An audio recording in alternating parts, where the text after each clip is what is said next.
Let me welcome the man in his thing, and I got all your books and stuff. And Yeah, I see right over it. I here see before it. I'm I not, see yeah, it. I keeps you right there Yep, over my head. you got Let me me. welcome author extraordinaire, brilliant, creative, raised by some really dope people as well. So it's in his veins.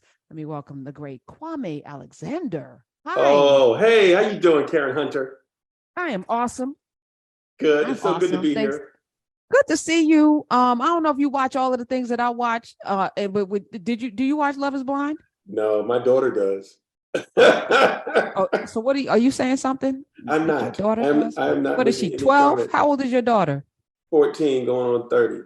Okay. All right. I like the going on 30 part because I feel like you're judging my watching habits. I am I feel not. like I am I not. feel judged right now. But this guy's name is Kwame, and I thought about you because I was like, he's not doing the name justice. What's that? Born on It's Friday? born on Saturday. Saturday. Yes. Sorry. Yeah, he doesn't sound righteous. No, he's messed up. Actually, Oh, I feel oh, like so. This give you some insight. The girl that he asked to the prom, I think he couldn't take her to the prom because her parents didn't like black people.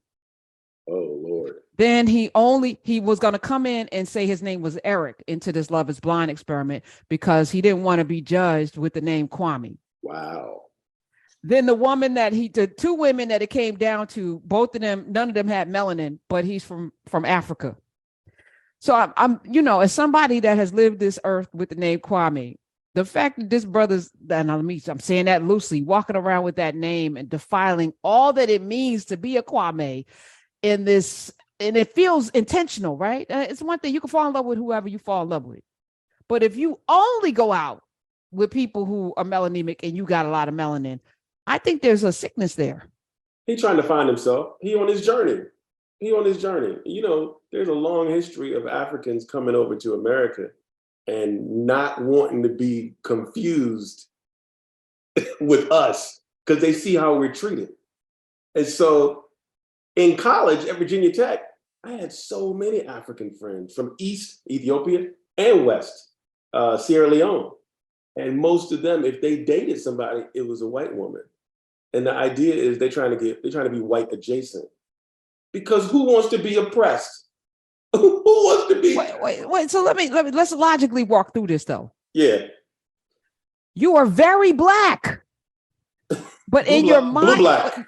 right, very, very black, Kwame. So you think if you are dating white people and you act like white people and you have white vernacular and music taste and all that, that somehow you are no longer black? Like Doesn't white that? people won't see you as black? And I'm gonna ask white people right now. When people act like that, do you no longer see them as black? Does the blackness go away? I'm just curious. Like, so is it a magic trick? 866-801-8255. So in their minds, they're not black because they're make that I'm make sense. I'm not saying it's not some psychosis involved. I'm not saying it's not illogical. I'm just stating what it is. But no, it does not make sense because you blue black, like you Right. black, and everybody Right. sees it. But it's a mental thing. What Okay. Dr. Naeem Akbar talked about, chains and images Oh, of psychological slavery. come on through with the Naeem Akbar. You better Come do on, that, Kwame Alexander, to read some come on. books because he grew up in the thing. So, is this the same reason why our Latino brothers and sisters, Hispanic brothers and sisters who were neither before 1970, they were black before 1970, no matter what. Now they got another designation. Is that why they distance themselves too, both politically in their voting habits and, in the case of Rafael Cruz and, Marco Rubio, just really just lean it. Is it the same mental illness? Yeah, I don't want to simplify it too much, but Okay. in my estimation, that's what it seems like. You don't Okay. when you go to the playground, you don't want to most people don't automatically go to the people who are being bullied. They try to stay away from them because they don't want to be bullied either. They try to stay neutral or try to go on closer to the side of the people who are in power, as it were, or empowered. So it's a human nature thing. It's a human nature thing. Oh, if that's the case, and we're gonna get into the crossover, how do the bullied? Because I hate, I don't even want to classify myself in that way at all because I Right. don't see myself that way. what is the responsibility of those who are perceived as being bullied? Or what, how do we, I guess, Yeah. just keep being great or punch back or like, Well, first of all, it's a metaphor. So I'm not right. trying to say you the bully or I'm the bully. I'm just looking at it in terms of when we were in school and someone was being bullied, what was the first thing they told you? Stand up for yourself. Speak up for yourself. Lift your voice. Raise your voice. And so I think it's incumbent upon those of us who have been at the bottom of American society, economically, socially, educationally. It's incumbent upon us to use our voices to push back, to resist, to change the narrative, to tell a different story, to tell our story. And that's what I was trying to do in the crossover, is tell my story. It is not her story or his story. This is my story. I want to paint a different narrative of Black children in particular who laugh, hope, dream, eat, dance, smile, live just like everybody else in a way that I can remind us that we matter, that we're human beings. Because a lot of times we forget, we buy into the narrative. And I can remind the rest of us, the non-Black folks, that we ultimately are human beings just like y'all. That's my job. So we entered a crossover.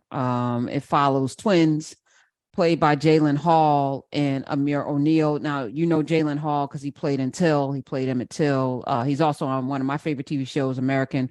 All American. All American. All American. He plays Spencer's brother, little brother who's getting big right before our eyes. Derek Luke is their dad. Sabrina Ravel is the mom. She plays also the principal, Dr. Bell. And she's also in All American Homecoming. Right. So she plays the tennis coach there. So I recognized her from that. And I'm like, oh, look at this cast. Now it follows twins who are ballers. And one of them, Filthy, Josh, is really good. Amir has some, ADHD and some, other learning disabilities, and he's working through his anxiety. He's also on the basketball team. The dad is the coach. He's having health issues. There's a lot going on here. How is this your story, Kwame Alexander? My dad was a basketball star in high school. He was a basketball star in the Air Force. I remember growing up and looking in the scrapbook at the bottom of his closet and seeing pictures of him dunking on people, throwing the ball behind his back. He was a baller. My dad is also a PhD from Columbia University and a Baptist minister. And that's the one. I didn't know he was a baller. That's all I'm like, what? Yeah. Let me find out. So the idea is that, and in high school, I really wanted to be like him. And so I wasn't that good in basketball, but I was a star on the tennis court. So I was the number one player in tennis. At the same time, I could write better than anyone at my school. I was a columnist, I was a poet, I was learned and bookish because of the household that I grew up in. So the crossover is not about basketball. Basketball is the vehicle. It's like how we're getting to this place, but where we're headed is this appreciation of Blackness and all of its beauty and all of its joy and all of its wonder and all of its woe and all of its tragedy and all of its triumph. The crossover is a reminder that, athletics are great. Sports, we can dominate that. But these boys they're about GPA, not just MBA, as Mom said, And so I really wanted to paint a picture that showed, these young men who see basketball not necessarily as a job, like as a vocation. They see it as something they do well, but ultimately they got dreams. They got dreams they want to explore. So that's what it is. It's just a reminder of that we can exist on both levels. It ain't got to be one or the other. It can be both. We can be smart and fast. I love it. I did not know that your dad, and for me, I find your dad in publishing, right? So we're talking about Right. Dr. E. Curtis Alexander. I didn't know he was dunking on people. Right. Amazing. Okay. So there's that. Your mom's an educator as well. Yep. Where'd the twin come from? Where'd the twin story come in, Kwame Alexander? I wanted, I got a little brother. He's 12 years younger than me. I always wanted a brother. I always wanted to have somebody. My sisters are close in age. They had each other. They slept in the same room. I always wanted somebody. So, the crossover isn't autobiographical, but certainly it's inspired by, the things I thought about and hoped for and wished for. And so the twins were sort of my nod to that idea of having someone you can trust, who, you can love, who's right in your house, who's a similar age. And then, to be real practical about it, I got 2 nephews who are twins. And so I pretty much, stole their whole thing to the point where now they want royalties. They're like, yo, what's up, Unc? Well, you could break them off. Kwame Alexander, 35, I think 35 children's books. You got New York bestsellers, a bunch of bestsellers and all of the things he's been doing. Just amazing billboards and stuff. I'm very extremely proud of. So I actually brought you on just to say how proud I am, I appreciate that. To watch someone take a thing, as valuable as writing and then be able to parlay it into all these other ways of not just commerce, but storytelling and reach.